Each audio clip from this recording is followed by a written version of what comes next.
अच्छा जी भाई, last time हम लोग थे लास्ट टाइम हम लोग थे एक्सटर्नल, हमने last time internal source of finance कर दिया था। क्या कर दिया था भाई? Internal source of finance. आज हम क्या करेंगे भाई? External source of finance. क्या करेंगे भाई? External source of finance. भाई एक्सटर्नल सोर्स ऑफ फाइनेंस क्या होता है? हाँ, जहां पे आप पैसा लाते हो लेकिन चार दीवारी के बाहर से। इसका मतलब आप बिजनेस के बाहर से पैसा लाओगे।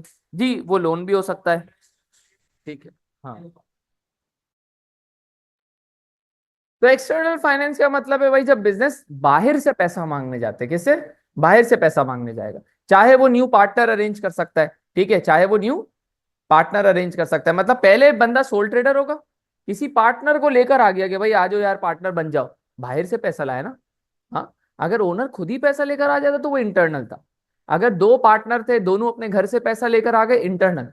लेकिन अगर दो पार्टनर एक तीसरा पार्टनर बाहर से उठा के लेकर आ गए, वो क्या है भाई? एक्सटर्नल। ठीक है। तो पहला क्या हो गया भाई? एक्सटर्नल सोर्सेज ऑफ फाइनेंस, मतलब पैसा जो कि आप बिजनेस के आउटसाइड से जनरेट करो, ठीक है, रेस करो। ठीक है, उसका पहला है भाई इशू ऑफ शेयर। क्या भाई? Issue of share.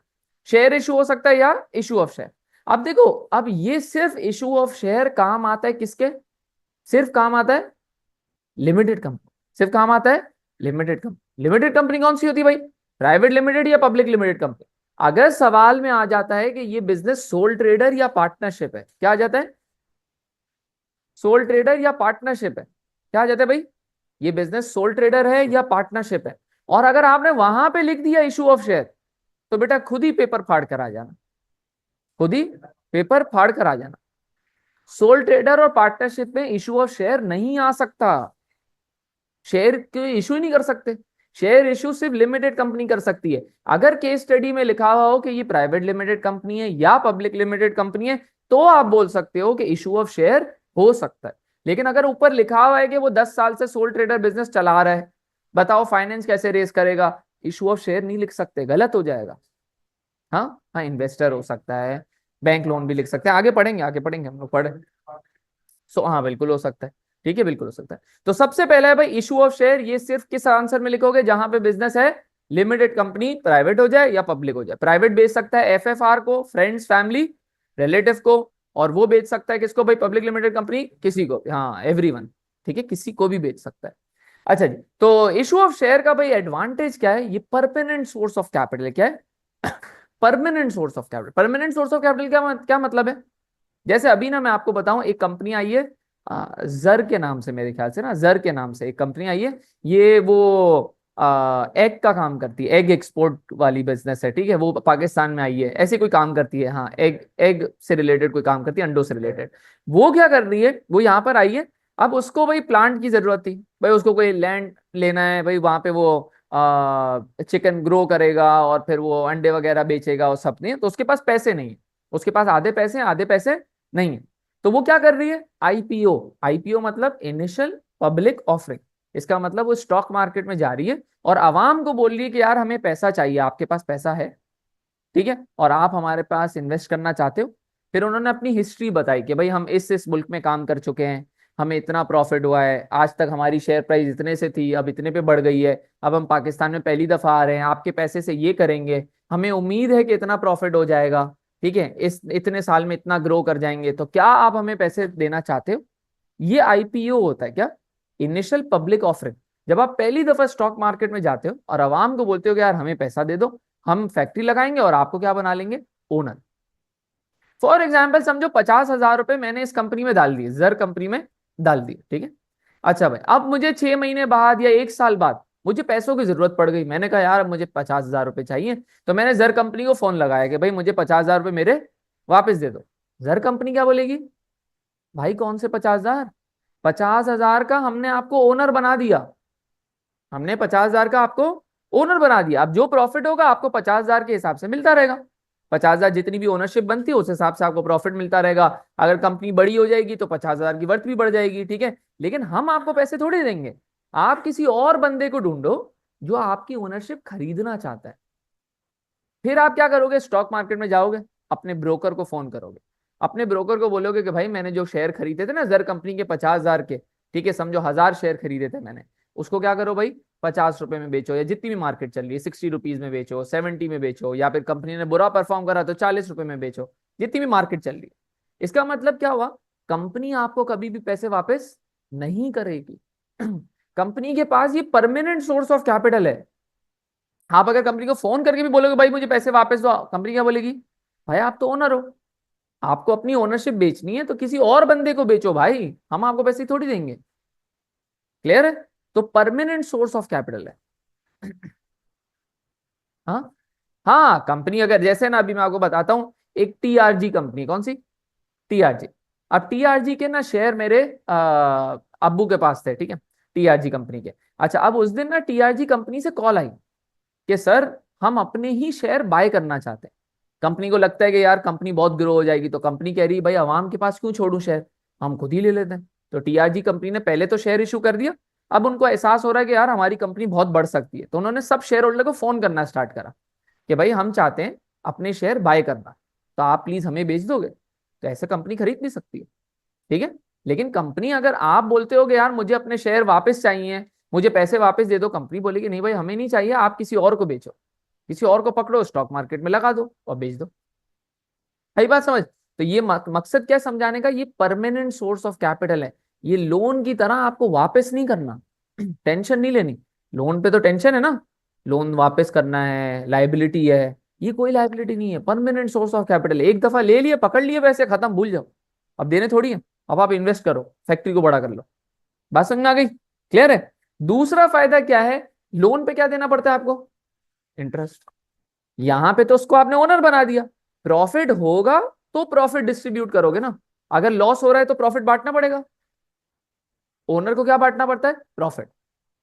जो भी शेयर होल्डर्स को प्रॉफिट मिलता है, जो भी शेयर होल्डर्स को घर पे ले जाने के लिए प्रॉफिट मिलता है, उसको क्या बोलते हैं, डिविडेंड। क्या बोलते हैं, डिविडेंड। डिविडेंड होता है part of profit that is distributed to the share holders. क्या, डिविडेंड प्रॉफिट का वो पार्ट है जो शेयर होल्डर को बांटा गया। सही है? बात समझ में आई? लेकिन पार्ट ऑफ प्रॉफिट कब दोगे, जब प्रॉफिट होगा ना। लेकिन लोन में बैंक बोलेगा भाई प्रॉफिट हो रहा है, नुकसान हो रहा है, आग लग गई है, तबाह हो गया, कोविड आ गया, मुझे मेरा इंटरेस्ट दो, मुझे मेरा इंटरेस्ट चाहिए। बात समझ में आ गई? लेकिन इसमें क्या फायदा है इशू ऑफ शेयर में, प्रॉफिट होगा तो बांटना, वरना कोई मसला ही नहीं। सही है? तो इशू ऑफ शेयर ये बड़ा फायदेमंद होता है। लेकिन इसके बहुत खतरनाक डिसएडवांटेज है। पहला डिसएडवांटेज खतरनाक क्या है कि भाई प्रॉफिट का हिस्सा उनको भी देना पड़ेगा, क्योंकि वो ओनर है ना। 50,000 रुपए अगर मैंने लगाए हैं जर कंपनी में, तो कंपनी देखेगी कि भाई मेरे 50,000 की ओनरशिप कितनी होती है, और मुझे उस हिसाब से प्रॉफिट मिल जाएगा। तो प्रॉफिट बांटना पड़ेगा कंपनी को। सही है? दूसरा बहुत बड़ा मसला इसका यह है कि कंपनीज का टेक ओवर हो जाता है। क्या हो जाता है, टेक ओवर। जब आपने अपने शेयर बांट दिए, अब है ना, बाहर मुल्कों में क्या, हमारी हमारे मुल्क में ना जो कंपनी की वर्थ होती है वो बहुत कम होती है। क्या होती है, बहुत कम। हमारे यहाँ कंपनियां अरबों रुपए की होती है, बाहर कितने की होती है, बाहर $1 ट्रिलियन। एप्पल जो कंपनी है वो $1 ट्रिलियन की, कितने की, $1 ट्रिलियन। $1 ट्रिलियन किसी के पास हो सकते हैं, किसी इंसान के पास हो सकते हैं, वो भी नहीं है किसी के पास, नहीं भाई। सबसे सबसे ज्यादा भी उसके पास है, अपने एलॉन मस्क के पास $445 बिलियन। कैश नहीं है, क्या है, स्टॉक्स है, शेयर्स हैं। वो बोलता है मेरे पास बैंक अकाउंट में $1 मिलियन भी नहीं पड़े हुए। वर्थ इसकी $450 बिलियन के आसपास है, लेकिन कैश कितना पड़ा हुआ है, $1 मिलियन। तो एप्पल कंपनी का अगर कोई 50% शेयर रखना चाहे, कोई असल ओनर जो हम बोलते हैं ना कि 51% शेयर से ऊपर रखो, तो किसी के पास $500 बिलियन कैश हो सकता है क्या, ओनर बन सकता है कोई, नहीं बन सकता ना। तो बाहर कंपनीज का क्या होता है, बाहर जो असल ओनर होता है उनकी इक्विटी होती है 10%, 15%, 20%, वो रियल ओनर होता है, वो डिसीजन लेता है। लेकिन अभी जैसे इलॉन मस्क ने ट्विटर खरीदा, आपको पता है, इलॉन मस्क ने ट्विटर खरीदा। ट्विटर ऐसे नहीं खरीदा कि ओनर को फोन करा कि भाई मैं ट्विटर खरीदना चाहता हूं, ऐसे नहीं। इसने पता है क्या करा, हाँ, शेयर खरीदने चला गया। शेयर खरीदता गया, खरीदता गया, खरीदता गया, खरीदता गया, और अचानक 13% का ओनर बन गया, 13% का मालिक बन गया। फिर जो असल मालिक थे उनको पता चला कि यार इसके पास तो हमसे भी ज्यादा शेयर आ गए। तो फिर इसको फोन करा के भाई इधर तो आओ, क्या करना है, क्यों खरीद रहे हो। तो इसने बोला भाई मुझे कंपनी चाहिए, मुझे कंपनी दे दो, वरना फिर मैं ये सारे शेयर बेचना स्टार्ट करूंगा, इसकी वैल्यू गिर जाएगी, 13% शेयर बेचूंगा। ठीक है, तो फिर कंपनियों जो ओनर थे ना, उन्होंने डर के इससे डील वील बनाई, और इससे थोड़े से पैसे ज्यादा निकलवाए और क्या करा, इसी को बेच दिया। तो ये टेक ओवर होता है, इसको बोलते हैं हॉस्टाइल टेक ओवर। क्या? Hostile take over. इसी तरह हमारे यहाँ भी हुआ था, आदमजी इंश्योरेंस कंपनी, पता है? एक आदमजी ग्रुप था, एक आदमजी ग्रुप था और एक निषाद ग्रुप था। आदमजी ग्रुप ने क्या करा समझो, अपने 30-40% शेयर अपने पास रखे और बाकी 60% शेयर अवाम को बांट दिए। उन्होंने बोला यार सारे अवाम एक साथ थोड़ी आ जाएगी 60%, एक मालिक तो नहीं बन जाएगा। निषाद ग्रुप ने क्या करा, हर इंडिविजुअल से क्या करना शुरू कर दिया, खरीदना शुरू कर दिया, और अचानक 50% से ज्यादा के ओनर बन गए। और फिर आदमजी ग्रुप वाले को फोन करके क्या बोला, भाई अब तुम लोग जाओ, हम मालिक बन गए इधर के। ये हो गया, इसको बोलते हैं हॉस्टाइल टेक ओवर। जब कोई बंदा आपके 50% से शेयर ज्यादा ले जाए तो आपकी कंपनी गई। ठीक है, तो यही हुआ। तो ये आपका निषाद और आदमजी वाला केस, और फिर ये एलोन मस्क वाला केस। तो जब आप अपनी अपनी कंपनी को स्टॉक मार्केट में लिस्ट कर देते हो तो ये खतरा आपको रोजाना होता है कि यार कोई भी आपके 50% से शेयर ज्यादा लेके जा सकता है। हाँ हाँ, अगर आप 50 से कम ही डालते हो तो फिर रिस्क नहीं, तो फिर रिस्क नहीं। ठीक है, लेकिन अगर 50 से जैसे पाकिस्तान कंपनी है ना, पाकिस्तानी कंपनीज में आपको हॉस्टाइल टेक ओवर नहीं दिखता इतना ज्यादा, क्यों? सबने अपने पास 60-60 70-70% शेयर रखे हैं। कंपनी की वर्थ इतनी नहीं है यहाँ पे। बाहर $1 ट्रिलियन है ना, हमारे यहाँ ट्रिलियन भी क्या होगा, हाँ बिलियन भी अरब होता है। ठीक है, अब $1 ट्रिलियन तो मल्टीप्लाई बाय भी 300, तो क्या हो जाएगा, तो इतनी बड़ी वैल्यू तो हमारे यहाँ कंपनी की क्या हो सकती है। तो ये होता है, तो हमारे यहाँ 60-70-80% मालिक हो सकता है ओनर, लेकिन बाहर मुल्कों में सिर्फ 10-15-20% होता है, इससे ज्यादा के नहीं होते। ठीक है, चलो भाई, तो ये क्या हो गया, इशू ऑफ शेयर। ठीक है,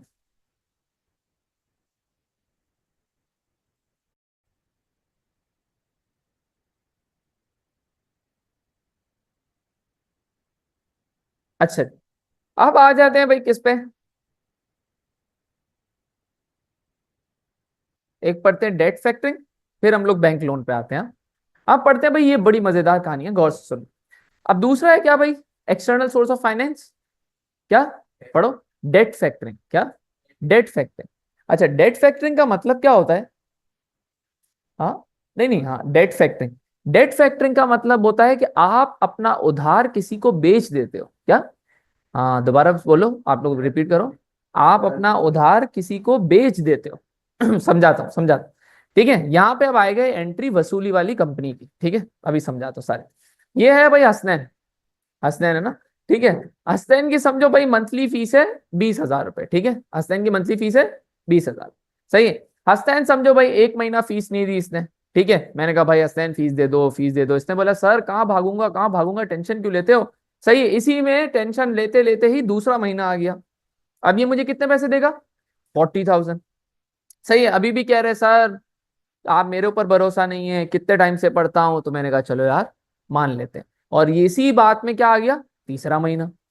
अब तीसरा महीना आया तो इसका बिल कितने का हो गया, 60,000 का। अब मुझे टेंशन होना स्टार्ट हो गई कि यार ये भाग गया तो। ठीक है, और मुझे अगर इसके ऊपर भरोसा भी है, ठीक है, तो मुझे भाई पैसे चाहिए हो सकते हैं। मुझे किसी को बिल भरना है इलेक्ट्रिसिटी का, मुझे किसी को सैलरी देनी है। ठीक है, या मुझे अपने घर के खर्चे चलाने हैं। ठीक है, तो मैंने हसनैन को आखिरी दफा कॉल करी कि भाई हसनैन मेरे पैसे दे रहे हो कि नहीं, हाँ या नहीं बोलो। इसने बोला सर नहीं दे रहा, जाओ। ठीक है, बाद में ही दूंगा मैं तो। सही, अब मैं क्या करूंगा, मैं मिलाऊंगा समझो भाई हमजा को।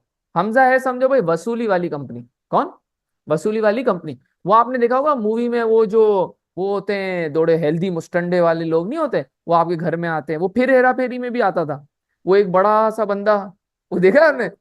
फिर, हाँ फिर हेरा फेरी में भी आता था। वो क्या करते थे आपके घर में, वो नॉक करते थे, वो तीनों के, जो तीनों फिर हेरा फेरी के एक्टर थे। और फिर वो आते थे, बोलते थे भाई लोन वापस करो वरना फिर हम आपको क्या करेंगे, आप ही को उठा के ले जाएंगे। ठीक है, और घर की भी चीजें ले जाएंगे। ये वसूली वाली कंपनी होती है। तो अब मैं हमजा को फोन करूंगा, सुनना भाई, मैं हमजा को फोन करूंगा, हमजा को बोलूंगा यार ये हसनैन नाम का एक बच्चा है, ये फीस नहीं दे रहा है यार। तो हमजा बोलेगा भाई कितने पैसे, मैं बोलूंगा कितने भाई, 60,000 है। सही है, नहीं 60,000 है। अब ये क्या बोलेगा भाई, अब हमजा क्या बोलेगा, सर ये लो 50,000 रुपए और हसनैन को भूल जाओ। अब आइंदा हसनैन को कुछ भी पैसों का नहीं बोलना। सही है, हमजा ने पहले मेरे से पूछा कि भाई हसनैन से कितने मांगते हो, 60,000। सही है, हमजा ने मुझे क्या दे दिए, 50,000, और बोला हसनैन को भूल जाओ, आइंदा हसनैन को फोन नहीं करना, इसको पढ़ाते रहोगे सर, अब पैसे नहीं मांगना इससे। ठीक है, अच्छा। अब ये क्या करेगा भाई हमजा, हमजा क्या करेगा, हमजा की तो कंपनी वसूली वाली कंपनी है, हमजा क्या करेगा, अब हसनैन के पास घर पे जाए, हसनैन को पकड़े, हसनैन को किडनैप कर ले, कुछ भी कर ले, अब हमजा का काम है हसनैन से पैसे निकलवाना। सही है। अब ये हमजा हसनैन से 60,000 निकलवाए, 50,000 निकलवाए, या फिर हसनैन कोई बहुत बड़ा बंदा हो, हमजा कोई डरा दे, ठीक है, पैसे ही ना दे, वो हमजा और हसनैन का मसला है। अब हमजा मेरे पास नहीं आ सकता 1 महीने बाद के भाई ये हसनैन तो कोई बहुत बड़ी चीज है, हमें तो इससे पैसे ही नहीं निकलवा सक रहा। मैं इसको क्या बोलूंगा, भाई कौन हसनैन, कौन हसनैन, आप ही ने तो कहा था भूल जाओ, ठीक है, बस। सही है, बात समझ आई। तो ये क्या है भाई, इसमें 3 पार्टीज हैं, इसमें कौन है भाई, 3 पार्टीज, एक तो मैं हूं, ठीक है, और एक हसनैन है जिससे मैं अपना उधार मांगता हूं, और एक है वसूली वाली कंपनी। तो इस केस में मैंने करा क्या, वसूली वाली कंपनी को अपना 60,000 का जो रिसीवेबल था, 60,000 का रिसीवेबल था, वो कितने का बेच दिया, 50,000 का। अब अगर हमजा इससे 60,000 रुपए निकलवा लेता है, 60,000 निकलवा लेता है, तो 10,000 किसके हो जाएंगे, हमजा के। ये वसूली वाली कंपनी है, कौन है भाई, वसूली वाली कंपनी। इसको क्या बोलते हैं भाई, हाँ, नहीं मुझे थोड़ी, मुझे मेरे 10,000 का नुकसान हो गया, लेकिन अब हसनैन भाग जाए, हसनैन भाई, नहीं नहीं, अल्लाह ना करे मर जाए, ठीक है, अल्लाह ना करे। हाँ हाँ, ये तो अभी इसकी फीस बाकी है ना, चलो, ठीक है, तो भाई अल्लाह ना करे चला जाए ये, ठीक है, तो या फिर भाई ये बोले भाई, हाँ, मुल्क छोड़ के भाग जाए, ये बोले सर मैं पैसे नहीं दे रहा, सर मेरे पास पैसे ही नहीं है। अब मुझे टेंशन थोड़ी लेनी है, मेरे पास कितने आ गए भाई, 50,000 आ गए, मुझे टेंशन नहीं लेनी। अब टेंशन किसके ऊपर डाल दी मैंने, हमजा के ऊपर भाई। सही। अब हमजा और इसका मसला है, मेरा मसला खत्म। इसको क्या बोलते हैं भाई, वसूली वाली कंपनी अपना डेट बेच देना। और डेट बेच देने को इंग्लिश में क्या कहते हैं, या बिजनेस टर्म्स में कहते हैं डेट फैक्टरिंग, या फिर कभी कभार पेपर में आ जाता है फैक्टरिंग ऑफ डेट्स। सही क्या, फैक्टरिंग ऑफ डेट्स या फिर डेट फैक्टरिंग, आप अपना उधार बेच देते हो। बात समझ में आ गई, वसूली वाली कंपनी।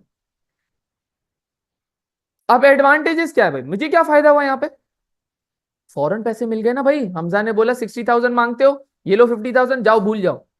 सही है, तो मुझे फौरन कैश मिल गया, इमीडिएट कैश मिल गया। हाँ, आप देखो, आप मुझे बोल रहे हो, मैं आपको कोई ना कोई फीस तो दूंगा ना।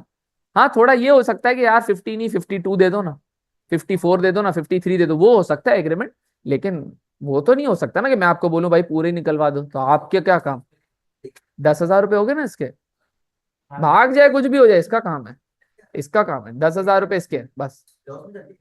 नहीं भाई, ये इसको गारंटी होगी ना कि ये दूसरे से निकलवा सकता है, ये वाकई में होती है, ये वाकई में होती है, ये वाकई में फॉर्मल कंपनीज होती है जिनका काम ही होता है। अच्छा, बैंक है, बैंक है, बैंक का कोई लोन वापस नहीं करता तो बैंक क्या करता है, बैंक सिर्फ आपको, वो बैंक में बैठा हुआ वो तमीजदार बंदा टाई लगा के दिखता है, अगर पैसे नहीं दोगे ना तो यही बंदा आपके कुछ दूसरी शक्ल में आ जाएगा। ठीक है, यही होता है। तो बैंक के पास भी क्या होती है, ये वसूली वाली कंपनियां होती हैं, वो करते हैं। बात सुन में। चलो, तो इसका एडवांटेज क्या हो गया भाई, बिजनेस को इमीडिएट कैश मिल गया, क्या मिल गया, इमीडिएट कैश, फौरी कैश मिल गया। उसके बाद अब मुझे हसनैन को रोजाना फोन करने की झंझट खत्म भाई, टेंशन ही लेनी, हम हसनैन भाग गया कुछ भी नहीं, मेरा रिस्क बच गया। लेकिन नुकसान सुनना भाई, नुकसान क्या हुआ, मुझे 10,000 रुपए कम मिले, मुझे 10,000 रुपए कम मिले। दूसरा नुकसान और बड़ा इंपॉर्टेंट नुकसान है, रिलेशन खराब हो जाता है। अब हसनैन समझो अभी O3 में, सही है, हसनैन के 4-5 दोस्त है, 4-5 दोस्तों ने बोला यार हसनैन कहाँ से पढ़े यार, बिजनेस इकोनॉमिक्स, ठीक है, ये बोलेगा यार सर उसामा बड़े अच्छे टीचर हैं लेकिन जाना नहीं। तो वो बोलेंगे भाई क्यों, वो बोलेगा यार वसूली वाली कंपनी भेज देते हैं भाई घर पे, रिलेशन खराब हो गए। ठीक है, क्या होगा भाई, कस्टमर के साथ रिलेशन खराब, कस्टमर आइंदा किसी को रिकमेंड भी नहीं करेगा, मतलब वर्ड ऑफ माउथ मार्केटिंग खराब हो गई, तो आइंदा किसी को रिकमेंड भी नहीं करेगा, और लॉयल्टी भी खराब। अगर ये बार बार आता रहता था तो अब ये कस्टमर नहीं आएगा। बात समझ में आ गई, किसी को भी बेइज्जती फील होगी ना कि यार वसूली वाली कंपनी उसके घर आ रही है, ठीक है, तो ये हो जाएगा। बात समझ में आ गई भाई, यार ये कोई नहीं देखता ना। बात समझ में आ गई, तो कस्टमर लॉयल्टी खराब होगी और पैसे कम मिलेंगे। क्लियर, ये क्या है भाई, फैक्टरिंग ऑफ डेट। अब आ जाते हैं भाई third external source of finance. क्या भाई, third external source of finance वो क्या है भाई, बैंक लोन। क्या भाई, बैंक लोन। बैंक लोन क्या होता है, बैंक के पास जाओगे, बैंक लोन क्या होता है भाई, बैंक के पास गए, बैंक को बोला क्या दे दो भाई, पैसे दे दो यार, पैसे दे दो, ठीक है। बैंक से आपने पैसे मांगे। अच्छा, इसका फायदा क्या है कि ये आपको ना रेड बैंक आपको मोर एंड लेस दे ही देता है पैसे, ठीक है। अगर आपको स्टेब्लिश बिजनेस है तो आपको जल्दी दे ही देता है। अगर आप बहुत बड़ा बिजनेस हो तो आपको इंटरेस्ट रेट क्या चार्ज करता है वो, कम। इंटरेस्ट रेट कम चार्ज करने को क्या बोलते थे हम लोग, कौन सा economies of scale, financial economies of scale. जब बड़ा बिजनेस होता है तो उसको इंटरेस्ट रेट कम चार्ज होता है, जिसको क्या बोलते थे, फाइनेंशियल इकोनॉमीज ऑफ स्केल, ठीक है। तो पहला फायदा ये हो गया।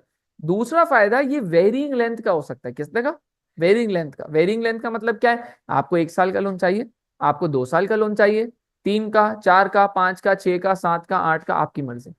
क्या है, आपकी मर्जी। हाँ, लाइफ टाइम वाला अलग लोन होता है, आगे आते हैं डिबेंचर, अभी आते हैं।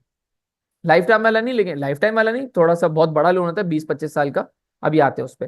तो अभी बैंक लोन क्या हो गया भाई, ये वेरिंग लेंथ का हो सकता है, 1 साल का, 2 साल का, 3 साल का, 5 साल का, 10 साल का, वेरिंग लेंथ का, ठीक है। अच्छा जी, तो ये बैंक लोन वैसे मैक्सिमम 7 साल के देते हैं यहाँ, 7 साल, ठीक है। तो quick to arrange arrange a loan होता है। अगर आप स्टैब्लिश बिजनेस हो, आप बस बैंक मैनेजर को फोन करो, अगर आपके साथ ताल्लुकात बने हुए, ठीक है, आपके पास अकाउंट अकाउंट उनका का खुला हुआ है, तो फिर इतना बड़ा मसला नहीं होता। तो quick to arrange a loan होता है, फ्लेक्सिबिलिटी होती है, वेरिंग लेंथ होती है, ठीक है। इसका मतलब लंबे टाइम तक, छोटे टाइम तक आपकी मर्जी एडजस्ट कर सकते हो। उसके बाद लार्ज कंपनीज को क्या मिलता है भाई, कम इंटरेस्ट रेट मिलता है, ठीक है। लेकिन इसका ड्रॉबैक क्या है कि भाई आपको लोन वापस भी करना पड़ता है। ये इंटरनल सोर्स ऑफ फाइनेंस की तरह नहीं है, ये शेयर इशू की तरह नहीं है कि आपको वापस नहीं करना पड़ेगा, ये आपको वापस करना पड़ता है। दूसरा जी, लोन तो देना है, साथ साथ इंटरेस्ट भी देना है भाई। अभी आजकल हमारे यहाँ इंटरेस्ट कितना चल रहा है पता है आप लोगों को, 12%। इसका मतलब किसी बिजनेस ने अगर 1 करोड़ का लोन लिया हुआ है, तो 1 साल में उसको कितने देने पड़ेंगे, 12 लाख। 1 साल का इंटरेस्ट 12 लाख, 1 साल का इंटरेस्ट 12 लाख। अगर 2 साल का लोन है तो 24 लाख इंटरेस्ट, अगर 4 साल का है तो 48 लाख, मतलब 50 लाख ही हो गए। मतलब 1 करोड़ का लोन अगर आपने 4 साल के लिए लिया तो आपको 1.5 करोड़ रुपए वापस करने पड़ेंगे भाई, ठीक है। तो ये बहुत बड़ा इंटरेस्ट अमाउंट है, क्लियर है। तो एक तो इंटरेस्ट देना पड़ता है, और लोन है तो वापस भी करना पड़ता है। तीसरा, बैंक बोलता है भाई कोई चीज कोलैटरल रखवाओ। क्या रखवाओ, कोलैटरल। कोलैटरल कुछ चीज गिरवी रखवाओ भाई। आप भाग गए, बिजनेस नहीं चला, मर गए भाई, ठीक है, कोई आईडी कार्ड बदल लिया, कुछ भी कर लिया भाई आपने, तो आप मेरे पास कुछ रखवा कर जाओ। तो फॉर एग्जाम्पल आप 1 करोड़ का लोन ले लो, पहले बैंक बोलेगा भाई 1 करोड़ का लोन लेना क्यों, ठीक है। अगर आप बोलते हो कि भाई मुझे अपने बिजनेस के लिए डिलीवरी व्हीकल खरीद, तो बैंक बोलेगा सही है भाई, डिलीवरी व्हीकल हम ढूंढ देते हैं या आप खरीद लो, ठीक है, और उसके कागजात हमारे पास रखवाओ। सही है, आप भाग गए, कुछ भी हो गया तो हम आपकी ये गाड़ी वाड़ी तो जब्त कर सके, ठीक है। या फिर अगर आपके पास वैन के कागजात नहीं रखवाने तो आप किसी मशीन के कागजात रखवाओ, प्रॉपर्टी के कागजात रखवाओ। अगर आप कोई पर्सनल लोन लेने जा रहे हो तो वो बोलते हैं हमारे पास गोल्ड रखवाओ, ये भी होता है। हाँ, ठीक है, उतने अमाउंट के कोई ना कोई चीज आपको गिरवी रखवानी पड़ेगी। सही है। तो अगर कोई नया बिजनेस है, कोई छोटा बिजनेस है, उसके पास कोई कोलैटरल रखवाने के लिए चीज नहीं है, तो उसको लोन नहीं मिल सकता। इसको क्या बोलते हैं, गिरवी को कोलैटरल। फॉर एग्जाम्पल चलो समझो मुझे दुकान डेकोरेशन के लिए 20 लाख चाहिए, कोई इसके इसमें तो कोई वो तो नहीं है, कागजात तो है ही नहीं, तो इस तरह तो मुझे लोन ही नहीं मिल सकता। बात समझ में आई? हाँ, यही बोलो ना, छोटे बिजनेस को नहीं मिल सकता। बड़े बिजनेस के पास प्रॉपर्टी होगी, मशीनें होंगी, डिलीवरी व्हीकल होंगे, वो कागजात किसी की भी रखवा देगा। छोटे बिजनेस को कोलैटरल के बगैर नहीं मिलता, किसी भी बिजनेस को नहीं मिलेगा। मतलब छोटे बिजनेस के पास कोलैटरल रखवाने के लिए कुछ नहीं होता। क्लियर है भाई, समझ में आ गया? वो खुद ही किराए की दुकान चला रहा होता है या जो भी चला रहा है। क्लियर है भाई, समझ में आ गया?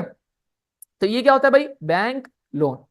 बैंक लोन के बाद बिल्कुल इसका सिमिलर आ जाता है कौन भाई, डिबेंचर। क्या आ जाते हैं भाई, डिबेंचर।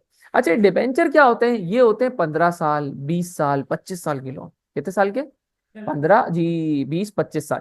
ये भी सिर्फ किसको मिलते हैं, बड़ी कंपनीज को। ये कंपनीज को जी, नहीं नहीं, बैंक ये बैंक भी देती है, ये आप आवाम से भी ले सकते हो, ये कोई कंपनी दूसरी कंपनी को भी दे सकती है।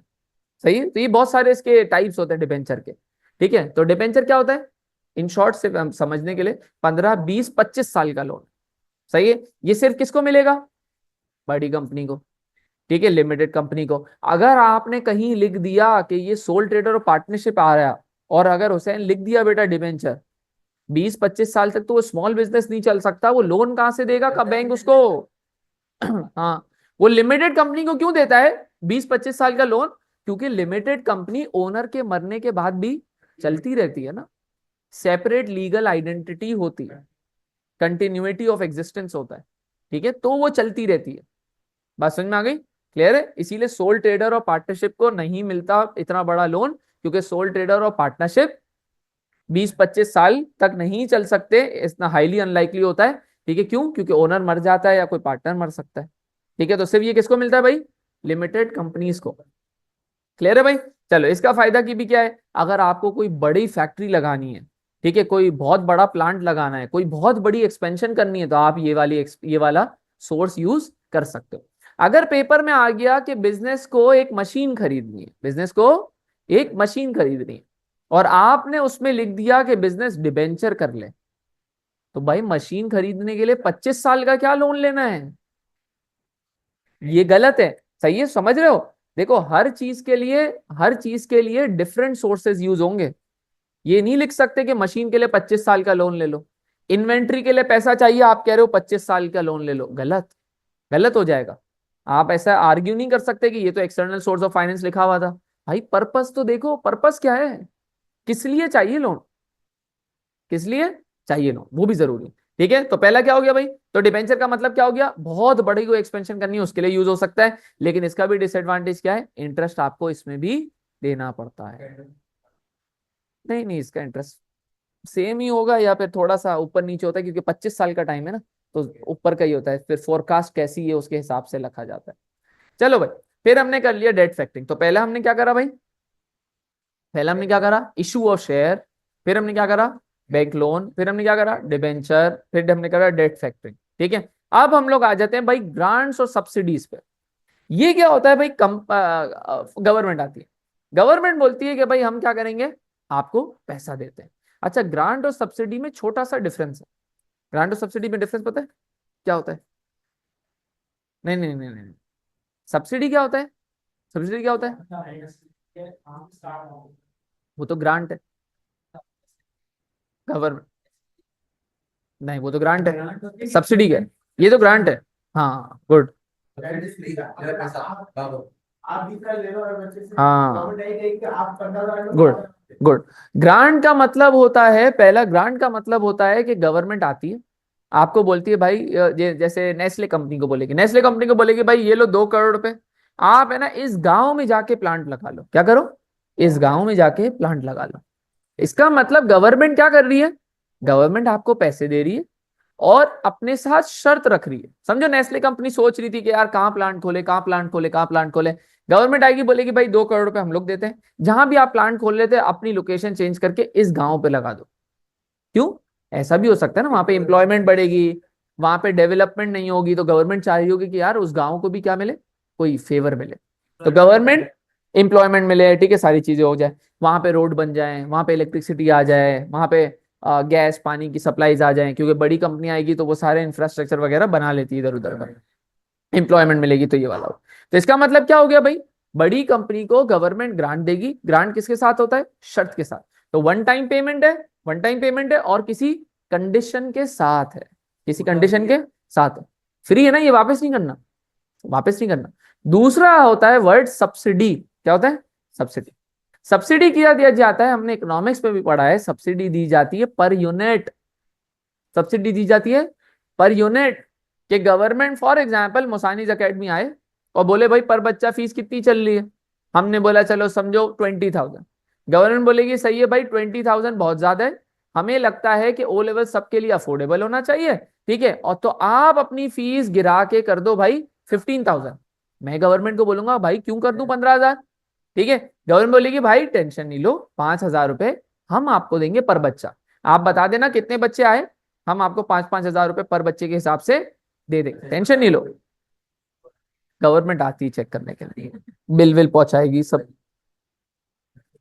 ठीक है, बात समझ में आई? तो इसका मतलब क्या हो गया? सब्सिडी पर यूनिट दी जाती है और वो कंटिन्यूड होती है। क्या होती है? कंटिन्यूअस होती है, ठीक है। कंटिन्यूअस का मतलब चलती रहती, चलती रहती, चलती रहती। इसमें कोई शर्त नहीं है, इसमें कोई शर्त नहीं, इसमें बस शर्त यह है कि पैसे कम कर दो। इसमें क्या शर्त है? बस पैसे कम कर दो।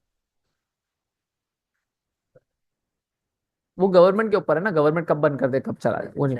हाँ, ग्रांट क्या होता है, वन टाइम पेमेंट होती है शर्त के साथ, सब्सिडी शर्त नहीं है, सब्सिडी कंटिन्यूड हर हर यूनिट पे दी जाती, पर यूनिट पे दी जाती, ठीक है। इसका फायदा क्या हो गया भाई, ये आप गवर्नमेंट से पकड़ो, ग्रांट और सब्सिडी भूल जाओ भाई, वापस नहीं करना, मजे करो, ठीक है, आपको वापस नहीं करना। ये ना लोन की तरह है ना शेयर की तरह है, कोई मसला नहीं, कोई ओनरशिप नहीं जा रही, कोई किसी को वापस नहीं देना, कोई इंटरेस्ट नहीं देना, ठीक है, टेंशन फ्री है। बात समझ में आ गई? अच्छा जी। लेकिन इसका मसला क्या है, एक मसला है, कंडीशन के साथ है, शर्त है। अब गवर्नमेंट की शर्त बहुत स्ट्रिक्ट भी हो सकती है, सही है, गवर्नमेंट बोल सकती है भाई इन लोगों को नौकरी देना, गांव के लोगों को नौकरी दो, भाई वहां के लोग स्किलफुल ही नहीं हो, वहां के लोग एजुकेटेड ही नहीं हो भाई, तो हम कैसे देंगे नौकरी। गवर्नमेंट बोलेगी मैं नहीं जानती, नौकरी दोगे तो मतलब दोगे तो मिलेगी ग्रांट, ठीक है। बात समझ में आ गई? तो भाई क्वेश्चन क्या किसके साथ होगी, शर्त अटैच्ड होगी, क्या होगी भाई, शर्त अटैच, कंडीशन अटैच, ठीक है जी। तो ये क्या हो गया भाई, डिसएडवांटेज। अब आ जाते हैं एक और एक्सटर्नल सोर्स ऑफ फाइनेंस पे, जिसका नाम है भाई माइक्रो फाइनेंस। क्या, माइक्रो फाइनेंस। माइक्रो फाइनेंस नाम से क्या बता रहा है, छोटे लेवल का फाइनेंस। छोटे लेवल का फाइनेंस क्या होता है, अब जैसे आप ना, आप उसके पास जाते हो, एचबीएल के पास जाते हो, यूबीएल के पास जाते हो और उसको बोलते हो यार मुझे 50,000 का लोन दे दो, यूबीएल क्या करेगा, बोलेगा भाई भाग यार, 50,000 का मतलब क्या हुआ, उसके क्या पैसे बनेंगे, कुछ भी पैसे नहीं बनेंगे, तो वो बिल्कुल भी इंटरेस्टेड नहीं होता है, सही है। वो बोलेगा कि भाई 50,000 जो मांगने आया है लोन, वो होगा वाकई शदीद गरीब, मैं कहां से निकलवाऊंगा इससे पैसे यार, ये भाग बीत गया तो कहाँ भागूंगा 50,000 के लिए, 50,000 लेने के लिए तो मेरा बंदे की 50,000 की सैलरी लग जाएगी, ठीक है। इनके पास कोई गिरवी रखवाने के लिए कोई चीज थोड़ी होती है, 50,000 वाला लोन है, ठीक है, ठीक है, ये थोड़ी होगा, ठीक है। तो ये ज्यादातर क्या होता है भाई, माइक्रो माइक्रो फाइनेंस चलता है कहां पर, गांव में, कहां पे चलता है, गांव में, विलेजेस में। अब ये, हाँ अब मैं आपको बताता हूँ विलेजेस क्या होता है भाई, विलेजेस में आपने अक्सर देखा होगा, फार्मर बेचारा जो किसान होता है ना, वो आपने ज्योग्राफी में पढ़ा होगा, पाकिस्तानी किसान बहुत गरीब है, सही, बहुत गरीब है। अच्छा, मसला क्या आता है वहां पे, अब मसला क्या आता है, आप जैसे फार्मर है, फार्मर बैंक के पास जाता है, बोलता है यार मुझे सीड्स चाहिए, सीड्स चाहिए, 50,000 का लोन दे दो सीड्स, मुझे भाई फर्टिलाइजर खरीदना है, मुझे 50,000 का और लोन दे दो। बैंक बोलता है यार ये गरीबों को लोन देने से हमारी जेब में कुछ बचेगा ही नहीं, तो बैंक कभी भी इतने छोटे मोटे लोन नहीं देता, सही है। तो अब ये फार्मर क्या करेगा, तो इसके लिए माइक्रो फाइनेंस बैंक खोले, कौन खोले भाई, माइक्रो फाइनेंस बैंक। ये इजी पैसा, इजी पैसा क्या है आपको पता है, इजी पैसा माइक्रो फाइनेंस, इसके आगे आप देखना कहीं, ये टेलेनोर टेलेनोर माइक्रो फाइनेंस का एक प्रोजेक्ट है इजी पैसा, अब इन्होंने चाइना को बेच दिया इजी पैसा, हाँ, इजी पैसा चाइना का हो गया, हाँ, बस ठीक है, वो उसका हो गया, अली बाबा ग्रुप है ना, अली बाबा ग्रुप उनका हो गया, ठीक है। तो ये बात समझ में आई, माइक्रो फाइनेंस मतलब छोटे लेवल के लोन। अब ये जैसे ये फार्मर है ना, फिर फार्मर बेचारा मजबूर है, अब गांव देहातों में माइक्रो फाइनेंस की भी अवेलेबिलिटी नहीं है, क्योंकि ये छोटे छोटे लोन होते हैं ना। फिर ये क्या करता है, माइक्रो फाइनेंस पता है कौन चलाता है, माइक्रो फाइनेंस चलाता है जो वहां के जमींदार होते हैं ना, जो सेठ लोग होते हैं, जो वो होते हैं, वो आपने वडेरे, वो जिसको साईं भी बोलते हैं, ठीक है, हाँ, वो माइक्रो फाइनेंस चलाते हैं। अब गौर से सुनना, माइक्रो फाइनेंस में करते क्या ये लोग, ये माइक्रो फाइनेंस में क्या करते हैं, अब माइक्रो फाइनेंस में फॉर एग्जांपल फार्मर को लोन चाहिए 50,000 का, कोई बैंक देगा नहीं, ये वडेरा क्या करता है, वडेरा जाता है फार्मर को बोलता है कि भाई 50,000 का लोन है या 1 लाख का लोन है, हम आपको दे देंगे कुछ गिरवी रखे बगैर, ठीक है, लेकिन 50% इंटरेस्ट पे, कितने, 50%, जी, 40% इंटरेस्ट, 50% इंटरेस्ट, ठीक है, 45% इंटरेस्ट। अब फार्मर है ना, फार्मर बेचारा जब तक सीड डालेगा नहीं, जब तक फर्टिलाइजर डालेगा नहीं, तो उसकी फसल आएगी, वो कहाँ से खाएगा, कहाँ से बेचेगा, उसके बाद तो पैसे नहीं है, ठीक है, तो वो मजबूरन माइक्रो फाइनेंस से, बैंक से पैसे ले लेते। तो ये माइक्रो फाइनेंसिंग होती है। माइक्रो फाइनेंस का मतलब है छोटे छोटे अमाउंट के पैसे, छोटे छोटे अमाउंट के पैसे दिए जाते हैं, लेकिन इसमें इंटरेस्ट रेट क्या होता है, बहुत ज्यादा, ठीक है, बहुत ज्यादा हाई होता है। तो ये छोटा बिजनेस कोई है वो माइक्रो फाइनेंस की तरफ जा सकता है, लेकिन उसको इंटरेस्ट रेट थोड़ा सा ज्यादा देना पड़ेगा। चलो भाई, लेकिन इसमें फायदा ये होता है कि ट्रेडिशनल बैंक आपको पैसे इतने कम देता नहीं है, तो आप माइक्रो फाइनेंस से जाके ले सकते हो अगर बहुत मजबूर हो आप तो, ठीक है। चल, इसके बाद आ जाते हैं भाई एक इंटरेस्टिंग बड़ा बड़ा इंटरेस्टिंग एक सोर्स ऑफ फाइनेंस है, एक्सटर्नल सोर्स ऑफ फाइनेंस, जिसका नाम है क्या, पढ़ो, क्राउड फंडिंग। क्या, क्राउड फंडिंग, नाम से क्या लग रहा है? लोगों से पैसा, वाकई में यही। अब देखो मैं इसकी एग्जांपल आपको दिखाता हूँ। नहीं नहीं नहीं, कंपनी नहीं करेगी। हाँ जी। नहीं नहीं। हाँ, वो तो स्टॉक मार्केट में पैसा है ना, वो तो आप स्टॉक मार्केट उनको ओनरशिप दे रहे हो ना। इसमें जरा देखना, इसमें आपको क्या होता है, आप जाते हो पब्लिक में। फॉर एग्जाम्पल ये देखो, आ, अब ये देखो, ये भाई क्या है, ये एक प्रोजेक्ट है। यहाँ पे आप क्या डालते हो, अपना बिजनेस जो भी आपको स्टार्ट करना होता है ना, उसको आप कहते हो प्रोजेक्ट। क्या बोलते हो? प्रोजेक्ट। आप बोलते हो कि भाई ये जैसे ना क्यूब है, इसने अपनी एडवर्टाइजमेंट करी, अपनी सारी बातें बता दी कि भाई हम क्यूब हैं, 3 in 1, digital angle, level, distance, metre.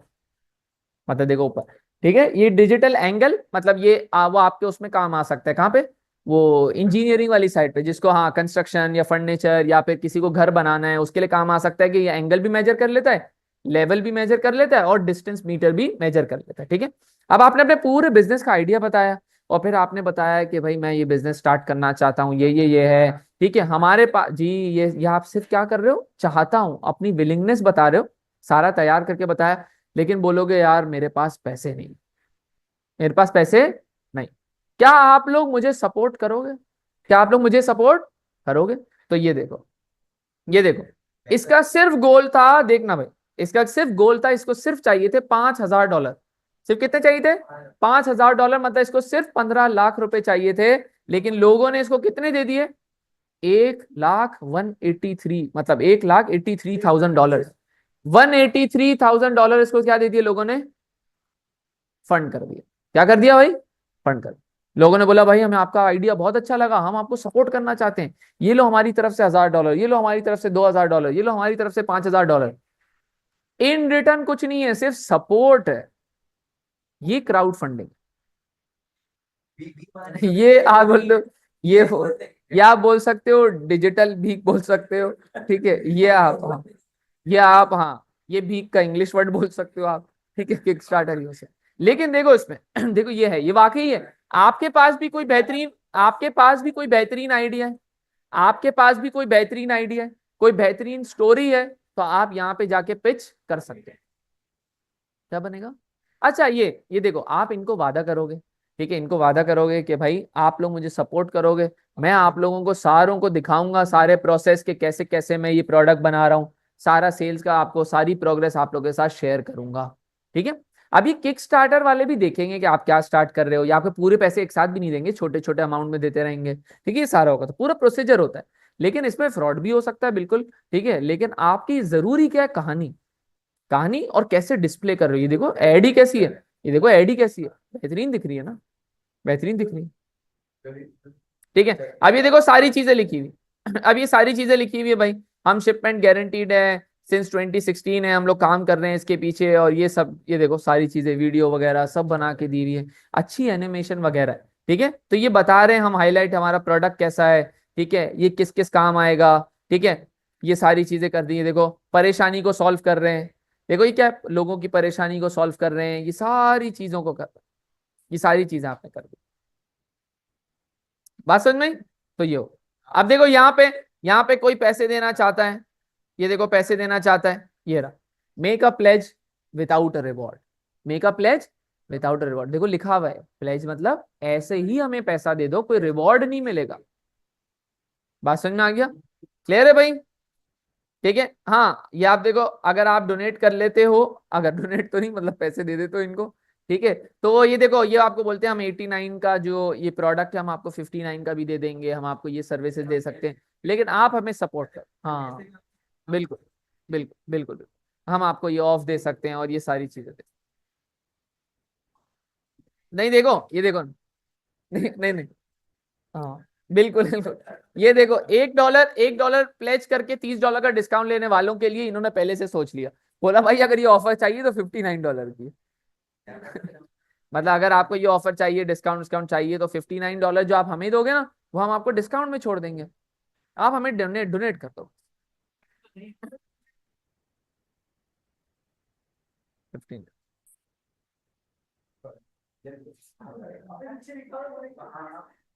59 ही है, 59। और फिर वो तो दूसरी डील है। 59 ही है, मतलब आप बस प्लेज करो। आप क्या करो भाई, प्लेज करो, हम ये डोनेट कर दो। बात समझ में आई? ये हो गया। ये क्या होता है भाई, क्राउड फंडिंग। इसकी वेबसाइट का नाम है किक स्टार्टर। क्या है? Kick start. सही है, किक स्टार्ट। ये ऐसे, ये वाकई में है।